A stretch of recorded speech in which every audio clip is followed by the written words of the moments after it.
Hey guys, Mike here, the Detroit Borg, with a look at Sony's flagship phone for 2014, the Sony Xperia Z2, with a 5.2-inch Full HD display LCD IPS with Sony's tri-luminous display technology, which is processed through the X-Reality mobile engine. We also have that 20-megapixel rear-facing camera, which can record video at 4K resolution. We also have NFC technology. We have water protection in here, or water and dust protection. This is IP55 and 58 certified, meaning you can submerge this in water 1 meter or more for up to 30 minutes. It is also completely dust resistant. This is powered by a 2.3 gigahertz quad-core processor. This is the Snapdragon 801 processor with 3 gigs of RAM. Again, we have that 20.7 megapixel camera on the back. This is also powered by Android 4.4.2, so the latest version of Android, all while retaining this beautiful all glass and metal design. It's available in 3 colors, purple, white, or black. I did go with the white version, so let's crack into this and take a look. All right, so I just have to cut some of this plastic off here. All right, so let me cut these seals along the edges right here. All right, so let's go ahead and lift the lid. And there we go, Sony Xperia Z2. Now, as you can see here, I have the white version. Now, the packaging shows you the black version, but if you look along the side, it does tell you what color you got. So let me go ahead and slip this out of its little envelope here. There we go, very nice looking. Now, let's go ahead and peel this label off, this front label. Very nice glassy front panel framed in white along the back. Because this is also glass, we have another protector here. All right, so let's set that aside for just a moment while we clear the contents of our packaging here. So inside we have our paperwork, which includes an ad for the Xperia Lounge, which is integrated into this phone. And I'll show you exactly what that is when I review this phone. We also have our FCC and SAR information, so this big pamphlet, multiple languages. And then we have a startup guide, which tells us a little bit about the device, and I'm going to show you in detail all the software features on this phone. Now, we do not, unfortunately, have the noise cancellation headphones. These are the standard Sony earbuds, so no noise cancellation here, but you can get a version that includes the noise cancellation headphones. Now, we also have a micro USB charging cable, pretty standard stuff here, black. And then we have our European wall adapter here. So as you can see here, Sony branded with that nice glossy finish on the top. Now, these headphones do include a microphone and remote controller. All right, so let's get to the phone. I'm just going to start this up for the first time. Tap and hold the power button along the right-hand side here.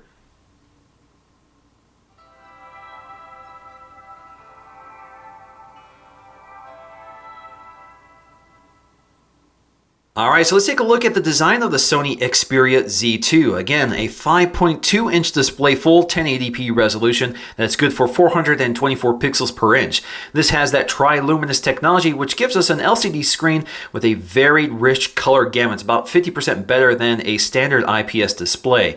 So you can see we have excellent off-axis viewing with really rich colors that kind of resembles the vividness of an AMOLED display. Up top, we have one of the cameras. This is a 2.2 megapixel camera, which is good for 1080p video at 30 frames per second. You also have your Sony branding. As you can see here, as I bend it into the light, you can see the cutout or shadow here of the proximity sensor and ambient light sensor. Up top, you also find your earpiece, which is integrated into the bezel. This earpiece is part of the stereo speaker system. If you look down here, you'll see the other stereo speaker, which is also your mouthpiece.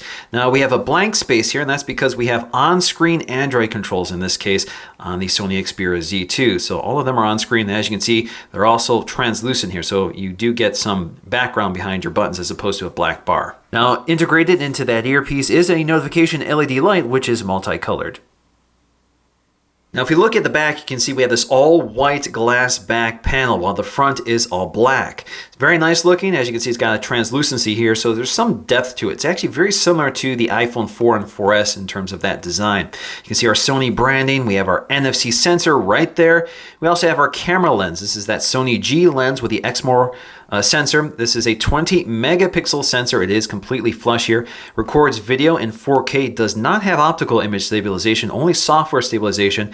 As you can see here, we also have our LED flash right below it. Now along the bottom edge of the phone, you'll see we have these 3 microphones, which are drilled into this metal frame which surrounds the phone. So we have this nice rigid metal frame, which also looks really sharp. You can see there's very little plastic here. The only plastic is surrounding the glass on the back and front. As you can see here, it's white to match the back panel. We also have a lanyard port, so you can see this little hole kind of goes through the corner of the phone, so you could use a strap on this phone to kind of hold on to it. We also have a charging port. This is an accessory that, or this works with an accessory that Sony sells. So instead of opening up one of these doors to access the micro USB charging port, you could use the accessory instead. This allows the port to be exposed to water and dust while the micro USB port has to be behind the flap. So let's go ahead and pop open this flap here to show you the micro USB charging port, which also supports MHL, and we have a micro SIM tray right there. Now, as you can see, the inside of this flap has a rubber gasket to seal out water and dust. Now, at the top of the phone, we have a waterproof headphone jack along with a noise cancellation microphone right up here. Now, along the right-hand side, we'll find all of our buttons, which includes a dedicated camera key, which is a 2-stage button, one for focus and one for shutter release. We also have our volume rocker. As you can see here, it's curved, and that's right next to our very prominent center-mounted power or sleep-wake button. Again, we have this flap here for covering up the micro SD card slot. Now these support 128 gig SD cards, so you can expand storage considerably here. Alright, so let's take a look at the user interface, starting with the lock screen. So we tap the lock button along the side. You can see we can swipe up from the bottom to launch the camera app. Now alternatively, you can just tap and hold the camera shutter release on the side to launch the camera app, which is also very handy. Now on the lock screen, we get this kind of neat unlock effect. As you can see, when you swipe your finger across the screen, the wallpaper responds and changes color for you. You can swipe to unlock it. Now, if you go to the home screen here, you can see we have our home screen, our main home screen, but you can pinch in and out to edit your home screens. Now, in the upper left corner, you have this little icon. So if you want to select one of these home screens to be your home screen, you can do so by selecting it. It turns white or black if it's just one of the other home screens. You can also delete the home screens, as you can see in the upper right corner, like so, or you can add new home screens. Now, down here, you can add widgets, apps, wallpapers, and themes. If you go to your widgets here, you can select a widget you might want to add, such as Google Now, which is very useful. You can resize it like so. You can also add apps, same way. For example, if you want to add the alarm clock. You can also set your wallpapers. So you have lots of wallpapers. You can go from the album, your photos, your live wallpapers that are available to you, and all the ones that come pre-installed with your device. You also have your themes. So as you can see here, Air is the default theme, but you also have Earth, Heat, Silk, Sunny, and Vintage. Or you can go up here to change your themes from the Sony Select store. So you can download additional themes, and you can see there's lots of them. Now, once you've dropped your apps into the home screen, you can see you can move them around. You can't do so until you've actually dropped them or added them. Now, for example, if you want to delete them, all you have to do is drag it down here. As you can see here, you get this little animated trash can, and it deletes it for you. Again, let's do this one as well. There you go. Now, as you can see, when I swipe between the home screens, the wallpaper responds. Even if I get to the end of the home screens, it continues moving around. As you can see up here, you have these little detents, which allow you to select specific home screens if you prefer. Now we also have our drop-down notification shade. So as you can see here, we have all of our expandable notifications, which you can swipe to close or clear all. Now we also have this quick settings toggle up here, and as you can see here, when you swipe between them, you can just select them as well. So you can see them up here. So we have shortcut settings, Wi-Fi, Bluetooth location, Wi-Fi hotspot, throw, which is kind of like an AirPlay function, which I'll show you. We also have auto rotate and brightness. You can go up here to edit what appears in that screen as well. So you can see we have quite a few others, which include our sound controls, airplane mode, roaming, auto sync data, NFC technology, stamina mode, which I'll show you, screen mirroring, and LTE. So you can just add these if you prefer, like so. In fact, you can pretty much add all of them. There is no limit here. Now, some of these act as toggles. So for example, if you want to turn on Wi-Fi or turn off Wi-Fi, some of them will actually leave the control panel, like brightness, which I don't particularly like. So you can see here, I have to go back to that shade to get access to quick settings. Now, alternatively, you can also use a 2-finger gesture to get to those quick settings. Now, if you want to get to the control panel, which these items originate from, such as your display, so if you tap and hold brightness, it takes you to your display settings panel. Now, in terms of these Android keys, we have back, home, and recent apps. So under recent apps, you can see that the recent app launcher is pretty familiar. It's not dramatically different. You can tap the app to launch it, or you can swipe it out of the way to close it. But we also have something called small apps, which you can rearrange or delete. So you can see this includes things like a calculator. So it gives us a little mini app that floats around, allows us to interact with stuff in the background. Also here, we can go to this expansion option to add additional apps, which includes other small apps, available in the Play Store, or you can create small apps from your existing widgets. So for example, if I want a Google Now small app, I can do so by adding it, convert it into this little small app. So as you can see here, I have one. And now when I launch it, I can resize it and move it around, or I can close it. Now, if you tap and hold the home button, you have two options here. So you have Google Now, and then you have What's New. Now, this is basically just a discovery app for Sony content. So this includes movies, TV shows, music, and that sort of thing, as well as apps. Now, if you swipe up to the right, you get to Google Now, which is much more useful. So you can say, okay, Google, what's the weather like tomorrow in Chicago? Tomorrow's forecast for Chicago is 54 degrees with a chance of showers. Now let's take a look at the app drawer. As you can see here, there are lots of apps. There are 3 pages of apps, and when you swipe all the way to the right, you get to this little manager. So you have search apps, which allows us to search apps with real-time results. So you can search for Twitter, launches Twitter very quickly. You also can uninstall apps this way. Now, as you can see here, when you're in the uninstall mode, only the apps that are eligible for uninstallation are selected, and you can go ahead and uninstall those if you prefer. Now, you can show apps by your own order, alphabetically. You can see what's most used. You can also see what you've installed. And then you can go to your Play Store directly from here, or go to the Sony Select Store as well. Now, as you can see here, you can actually folder these apps as well. So for example, if you tap and hold this YouTube app, we can either take it to the home screen. So as you can see, I took it up to the home screen, or I can cancel that. So you can see it doesn't delete it, just prevents you from dropping it onto the home screen. But if you want to manage your apps within the app drawer, all you have to do is move them around, drag them over each other, and create the folder. As you can see, it's very simple. You can go up here to edit and change the folder name and that sort of thing. So all very simple. Now, if you tap and hold the power button, you get the option to power it off, airplane mode. You can also mute it, set it to vibration mode, or return it to normal volume. But you can also take a screenshot, which is very useful here. Does a little screen grab, and you're all set. Now let's take a look at some of the Sony apps, including the Walkman app. Of course, this is a Sony product. You have to have a nice music app in here. So you can see everything is categorized by artists, songs, albums, and playlists. We also have Sense Me, which will automatically kind of categorize music depending on your moods, such as daytime, energetic, relax, upbeat, mellow. Now let's go and play a song here. You can see I have one song here that has been preloaded by Sony. So you can continue playing your music, and you can go to your drop-down notification shade and control it from there as well, or jump back to the app.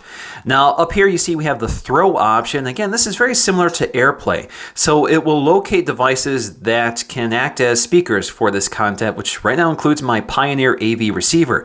So I can broadcast this device's audio to that receiver and play the music back that way. Now I also have the photo album app, which is actually really nice. So you can see here we have all of our photos kind of arranged into this gallery, and you can pinch in and out, which is really slick here. You can see it's also categorized by date and years. You can also go to My Albums and see all of the services that are plugging into your photo gallery. So you have Play Memories, which is Sony's cloud storage for photographs. You have your camera album, you have your internal storage, Maps, Globe, Faces, Facebook, Picasa, Flickr, and more. Now, when you're looking at the photos in the Sony Album app, you can also throw this to a TV. So for example, if you have a TV on the network that can support this feature, you can actually view it wirelessly on that TV. Now, the Movies app integrates all the videos we've shot with this phone, as well as videos that are available from the Videos Unlimited store, which is Sony's video store. This is where you can rent or purchase content. That's a separate app that you have to download. But you also have several apps that plug into this, such as the podcasting app. So there's a podcasting app integrated here, and you can subscribe to podcasts. So for example, I subscribe to Android Central, but I can add new ones. It'll take me to the podcast store where I can subscribe to other podcasts. I can search for them and that sort of thing. Now, just like with audio and photographs, you can also throw video to a wireless television set, such as a Samsung Smart TV. Now, the calendar app is pretty basic, but it does integrate the 5-day weather forecast, which I think is kind of nice. Now, the next app I want to take a look at is Social Life News, which is a lot like Flipboard or Blinkfeed. It's basically a news aggregation tool which you can customize. So you can see here I can search by all my feeds, so I can see all the news stories which are feeding into this utility. I can tap on one of the stories. I can also swipe through them. I can read the story by swiping through it, or I can read more, which will take me directly to that site or to the full article. I can also modify this by going to Add Feeds. So here I can add feeds based on categories such as technology. So if I go to technology here, I can see the ones I've already added, but I can add additional ones such as, let's see, /gear. I can add that, click OK, and that will then be added to my feeds. Now, Sony has also thrown in a file manager called File Commander. As you can see here, everything is organized by music, pictures, downloads, videos, etc. And that's all in here, and you can tap on these folders to get direct access to those files. Now I also have an FM radio built in. Of course, this is a Sony device, so of course you gotta have an FM radio. As soon as you activate it, you do have to have a pair of headphones plugged in order for this to work. This acts as your antenna. But as you can see here, scanning through the channels automatically define your local stations. So now I can just quickly scan through my stations like so, or I can scrub to the station I want. Now the Xperia Lounge is just a way of Sony to leverage some of its other assets onto this device. So for example, their movies, their games, some of their accessories, all that stuff is here. You do get some free content or some exclusive content here, such as interviews. We also have this TV side view, which is kind of like a remote control app without the remote control, unless you have a Bravia TV. But basically, this tells you about your programming right now on your live TV. And when you set this up, you basically plug in your service provider. So when you're in this guide, you can select the program, find out a bit about the program that's on right now. You can see what's related to it, and you can share this on Twitter. Now we also have Sketch, which is just kind of like a sketch app. So you can create a sketch here. Very basic. I mean, you can start drawing on it. You can change your color palette. Now we also have this PlayStation app, which just allows you to log into your PlayStation network and manage it. So you can, for example, reply to messages, friend requests, and that sort of thing. Now we also have Pixlr Express, which is an Autodesk app, and basically this allows you to edit images. So for example, when you're in a photo, you can adjust quite a few things from the focal point to the sharpness, smoothness. You can eliminate red eye, you can crop it, rotate it, all that sort of stuff is in here. You can apply certain effects, you can add borders, you can add text, you can add stickers, you can add an overlay, and lots of other things. Now we also have the Sony Store, which is basically a way of navigating through all of these Sony products that are available. You can see the current promotions, and you can find stores that are near you. Now, as I said, under quick settings, there's the option for screen mirroring. So if I tap on my screen mirroring controller here, right now I have it activated. And in fact, it's running on my Samsung Smart TV. So I can see wirelessly my Sony Xperia Z2 right on my TV, including audio. Now I can also rotate it in this mode into landscape orientation. So when it's in screen mirroring mode, I get landscape orientation on this device, which is kind of nice. Now let's go through our settings panel. I'm just going to go to quick settings, go to shortcut to settings. So up here you can see we have our Wi-Fi settings, again, pretty basic. Bluetooth settings. We have data usage information. We also have Xperia connectivity, which allows us to set up quite a few things here. So we have one-touch setup for pairing to other devices. We have our throw settings. We also have screen mirroring options right here, which you can turn on. We have media server settings, so you can use DLNA to access this device's content from another device remotely or wirelessly. You also have Windows tethering options here, so if you're running Windows 8.1, you can use this as a tethered device just by connecting a USB cable. You also have DualShock 3 wireless controller, which you can set up here for controlling games. And we also have Mirror Link, which allows us to remotely control this device through the USB port. So if you have another device that supports Mirror Link, you can actually control it here. You also have USB connectivity options here. And as you can see here, we have media transfer mode MTP. You can also pair this with a PC. Now we also have more, so under more we have NFC, which we can toggle off if we prefer. Enable airplane mode, we can select our default SMS app.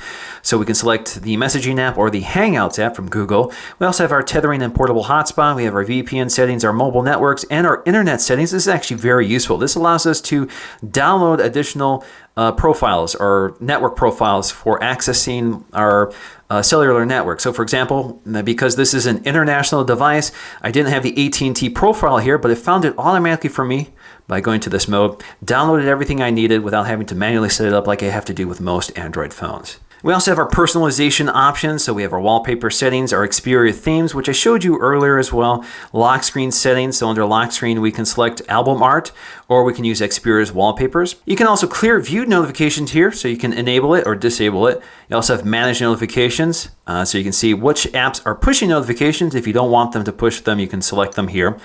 You also have your status bar icons, so you can select exactly what appears in your status bar up here. Now under home, we have several settings, so we can select the Simple Home Launcher, which simplifies the interface here. Let me just show you that. So as you can see here, the interface is much simpler. It's just one page. All the popular apps are surfaced to the top. You even have your speed dial context right here. Now we also have sound settings. So under sound effects, we have things like Clear Audio Plus, which is an audio profile that automatically optimizes sound settings for listening to music, kind of like the automatic mode. But you can also go to sound enhancements and can manually modify your own profile here. You can increase the base and that sort of thing. You can also customize specific types of profiles here, or select specific types of profiles. You can also go to settings here, enable some other equalizer presets. So we have clear stereo, we have clear phase, we have X loud and S force front surround. And we also have dynamic normalizer, which will minimize the volume differences between songs or videos. Now we can also enable high-res audio via USB for DACs and that sort of thing. You can also independently control your volume settings for both media, your ringtones, and alarms. Now under display, we have X Reality for mobile, which you can toggle off if you prefer. You also have glove mode.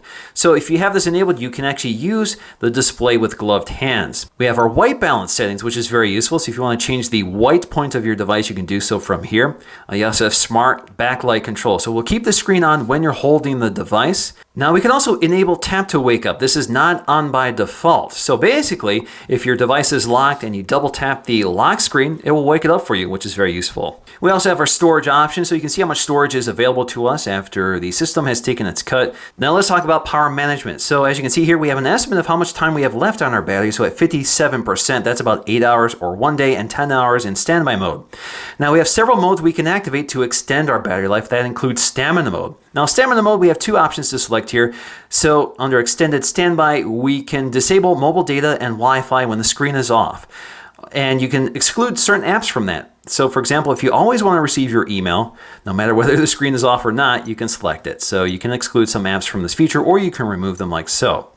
You also have the option to dial back system performance when stamina mode is activated. You can also select when this mode activates. So I've selected 20%, but it was at 100% by default. But at 20%, basically what will happen is that when the battery gets down to 20%, it will activate this feature. Now, if I go back here and enable stamina mode, click activate, you can see that's increased my battery life all the way up to 3 days and 1 hour.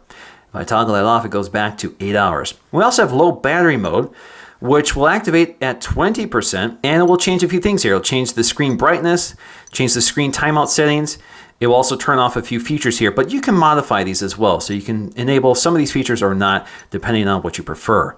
You also have location-based Wi-Fi, so Wi-Fi will activate automatically when in range of a saved Wi-Fi network, such as your home network. And then we have battery usage, so we can see exactly what's taking up all of our battery life. Now I want to quickly take a look at Sony's keyboard. So if we go to settings here, you can see we have some keyboard skins we can pick from. So we can go with the default, we can go with something darker, or something even lighter. And we also have a one-handed keyboard. As you can see, we have a left hand or right hand side, depending on what you prefer. And you can go to maximum when you're done. Now we also have a swipe-like keyboard for continuous text input. Now while the Sony Xperia Z2 has stereo front-facing speakers like the HTC One M8, it's not quite the same experience, although you have to remember that the Z2 has waterproof speakers, while the M8 does not. So let me go ahead and demonstrate the difference.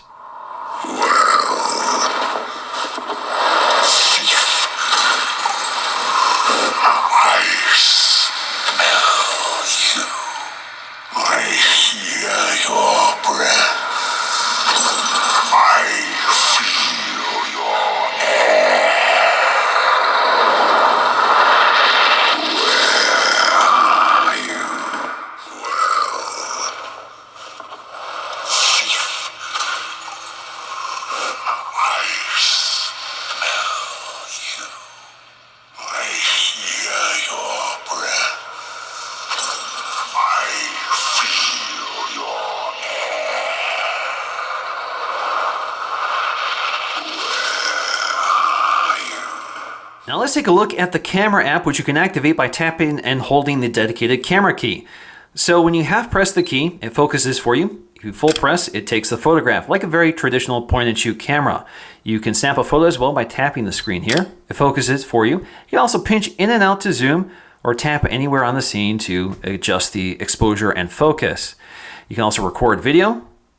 Now when you're recording video, as you can see here in stabilization mode, it actually crops it.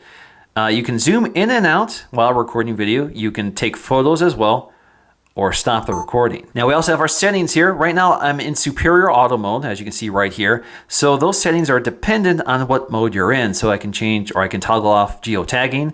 I can auto upload, touch to capture, use the volume keys for zooming. The shutter sound, I can disable it. I can also change my storage from internal storage to the SD card slot. Lots of options here. Same for the video mode. Now, what you see in auto mode is that you don't have resolution options. So if you want to change that, you actually have to go to a different mode here. These are actually more like apps instead of modes. So for example, we have our manual mode and we have our 4K mode. So you can go to manual here. Now under manual, if I go to my settings, I now have the option to change my resolution. So under manual, I can go all the way up to 20.7, but under superior auto, I'm stuck at 8 megapixels. That means when we zoom in, it can actually crop the sensor as opposed to cropping the image. So you get higher quality images when you're zooming with this camera. Now, when you're in manual mode, you can see your interface changes here. So you can select between still mode and video mode. If you go to your settings here, you can see we can also enable steady shot. Steady shot actually does a very nice job stabilizing the image without optical image stabilization. It's completely software and it works extremely well. So I can be outside walking my dogs and it looks very steady. It's actually a lot like using a Sony Handycam in terms of its stabilization capabilities. Now, if you want to record in 4K, you have to go to the 4K video app or mode here. So as you see here, if we go to our settings, we have steady shot as well. So we have full stabilization here. This is software stabilization, which actually works very well. Now, when you enable stabilization, it does crop the image here. So as you can see here, crops like so. That's normal for stabilization. Now, we also have a defocus app. So when you take a photograph in this mode, basically it's able to determine what's in the foreground and what's in the background, and you can apply a defocus effect. So for example, as you can see here, this is pretty much the native untouched image that I took outside. Now I can use this dial here to blur the background. As you can see in the background, it's much more blurred, and I can dial back the effect. I can also change the motion of the blur. So I can do a vertical blur and change the intensity there, or I can do a horizontal blur and change it there. And then I can go ahead and save it to my gallery. Now we also have a burst mode, which I can show you. So we can take a photograph in this mode. As you can see here, it takes a bunch of photographs all at once, and we can select the photograph we want. Now we also have time shift video. So basically we record a video at high speed, and once we're done, we can slow down parts of that video, like so. And that includes audio, as you can see. And you can move that slider around to adjust it.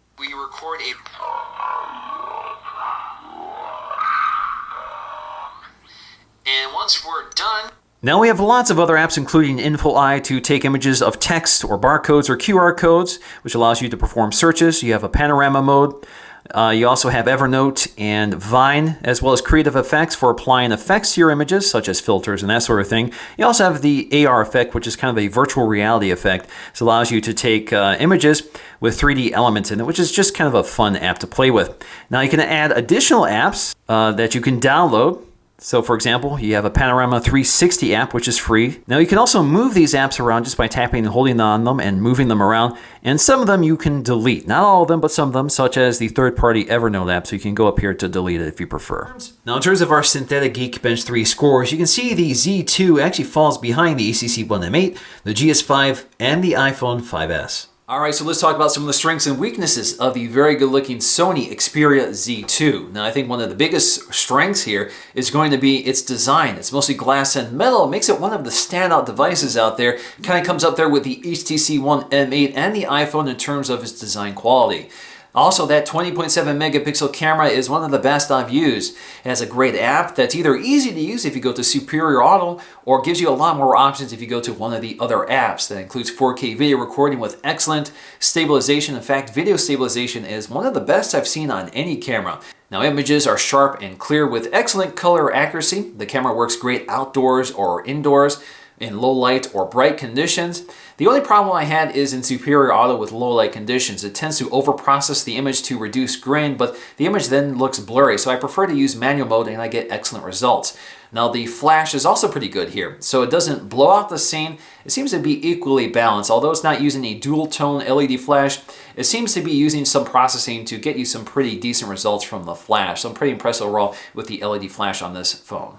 Battery life is also excellent. I'm able to get at least a day out of this phone between charges, and then you have lots of stamina options to increase that performance. Now we also have this beautiful 5.2-inch LCD IPS display with that triluminous technology, which makes for a very colorful and vivid display. And with that high pixel density, text looks excellent on this. You can read the smallest text without zooming in. So it's one of the best looking LCD displays I've seen out there, but it's not as bright as something like the HTC One M8 or the iPhone 5S. And of course, audio is a big story here with those stereo front-facing speakers, which are also waterproof, unlike the HTC One M8.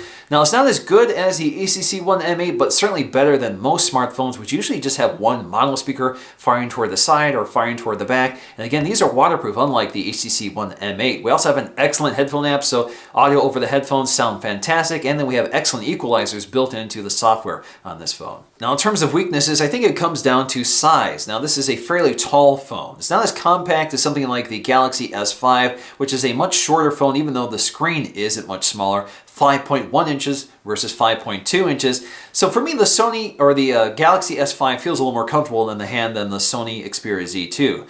The Z2 also has these sharp corners, which a lot of people don't find terribly friendly or comfortable. And because the speaker is mounted so far toward the top, when you place it toward the ear, you get the sharp edge of the phone, which doesn't feel terribly comfortable. It's also harder to find the speaker or a comfortable spot for the speaker to rest on your ear. So for me, that's a drawback. It's also kind of a dim display. Now you can still see it outdoors. I think it's a little bit better than an AMOLED display, but I think it's at 440 nits, which is right up there with the GS5, which is an AMOLED display. So you kind of lose the benefits of a bright LCD screen here in order to get that rich color gamut. And if you're looking at the white version, you have to be careful about the plastic edges along the side, which have a history of discoloring. I actually saw that here, but I was able to clean it off pretty well. I'm not sure how well this will handle over time. But in conclusion, with this beautiful display, excellent cameras, nice glass and metal design, with excellent speakers and audio, this is one of the best smartphones out there today. So that's going to do for me in this video. Thanks for watching, and I'll see you again in the next one. Alright guys, Mike here, the Detroit Borg, testing out the front-facing camera on the Sony Xperia Z2. Again, 2.2 megapixels, good for 1080p HD video.